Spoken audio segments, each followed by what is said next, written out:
if anyone says to you, racism no longer exists in America, I want you to see this, all right? There's a black child who is left stranded by herself. Everybody walks past her. And then they replace the black child with a white child. And everybody starts to take notice and they're concerned. Let me show you this first. Here it is.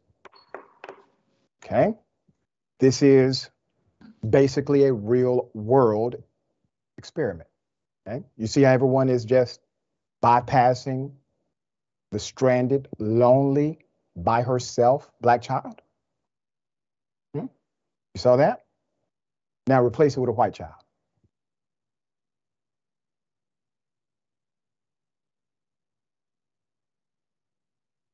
Okay, you see this? That's called concern. That's called care. That's called, I noticed, I'm aware, I want to help. What do you think that comes from? Do you think the people that passed the black girl were saying, I'm racist and I want to be anti-black today? No.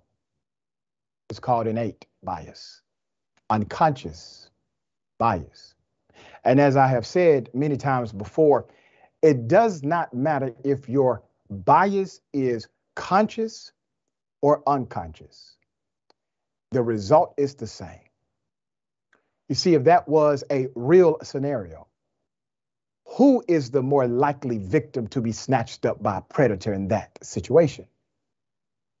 The little black girl, because no one was paying attention to her, because we walk around with our bias intact because we fail to challenge it. We all have them. It's not an indictment on humanity. It's only an indictment when you refuse to see it. Our brain processes 11 million subconscious thoughts a day and only 40,000 conscious thoughts that come from that subconscious mind. If you do not check your bias, it will check you.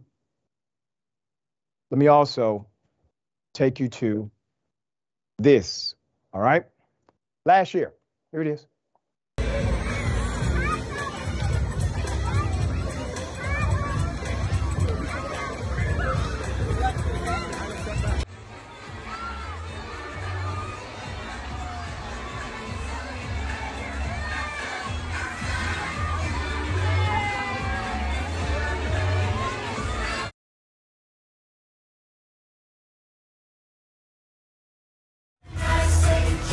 Look at Elmo.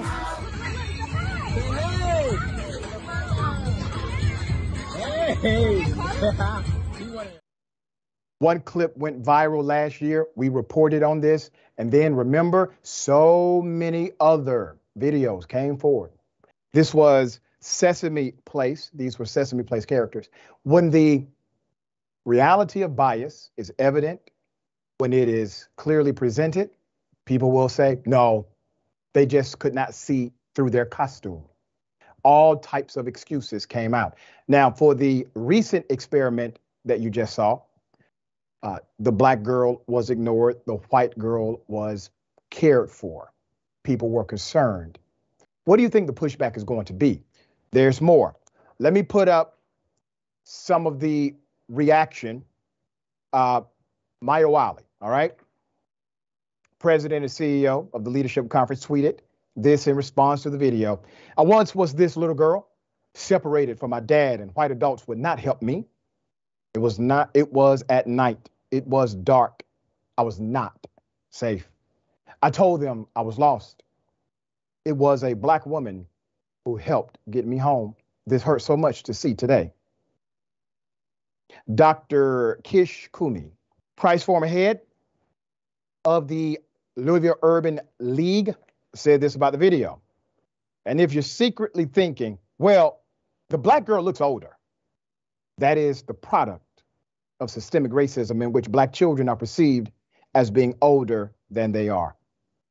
Let's reveal and heal. I mean, there have also been studios where studies have been done, or lab social environments where studies have been done. Remember the Clark doll study? I was back many, many years ago. What was that study about? Decades ago, some really smart sociologist, said, let's put a black baby doll in front of a white baby doll and let the children say which one is good and which one is bad, which one is beautiful and which one is ugly, which one is well behaved, which one is misbehaved. Well, in that study done decades ago, black children said the black doll was bad, the black doll was ugly, etc. The negative attributes went to the black child, from the black child. And naturally, this was a result of what? Societal bias, racism, prejudice. Then you duplicate the study in a society that is supposed to be more diverse, with parents who are more aware and intentionally try to shield from that kind of systemic racism. Here it is. There are lots of different colors for skin. I have questions for you about these pictures of different children. After I read the question, I want you to Point to the picture that fits the story. Are children colorblind in America? show me the smart child. Show me the mean child. Can you show me the dumb child? Show me the nice child. Is bias measurable even at an early age?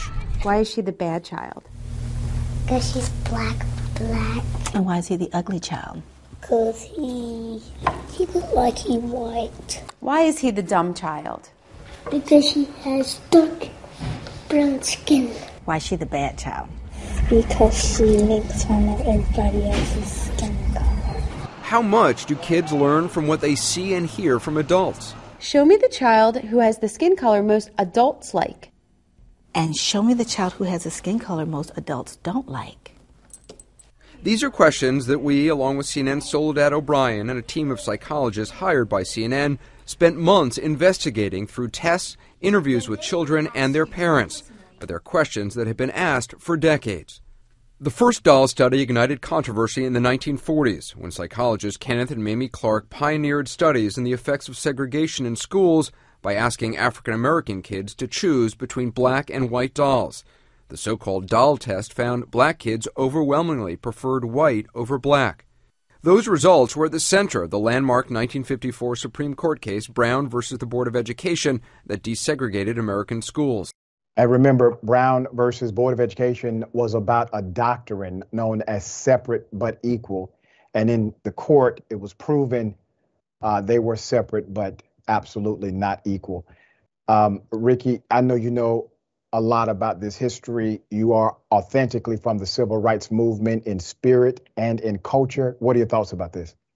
That literally brought tears to my eyes to know that children are growing up and thinking that everything, that looks like them perceived to be bad. I just really appreciate my mother because I remember being proud to have a black baby doll. And I remember my mother seeing my sister go to the store and run into a black doll and did not want a doll that did not look like her. My mother did a really, really good job with all the pictures of Dr. King and Malcolm X, growing up in the projects like we did and making sure that we loved ourselves and making sure that we was black and proud or whatever. So that's really sad for it to be 2023 and that's an issue. That's sad. That's heartbreaking. That literally brought tears to my eyes. That's sad. And it's a reality faced by children all across America. And Rickey, you know this, it's not their fault. They're simply being a reflection of what they have learned from somebody.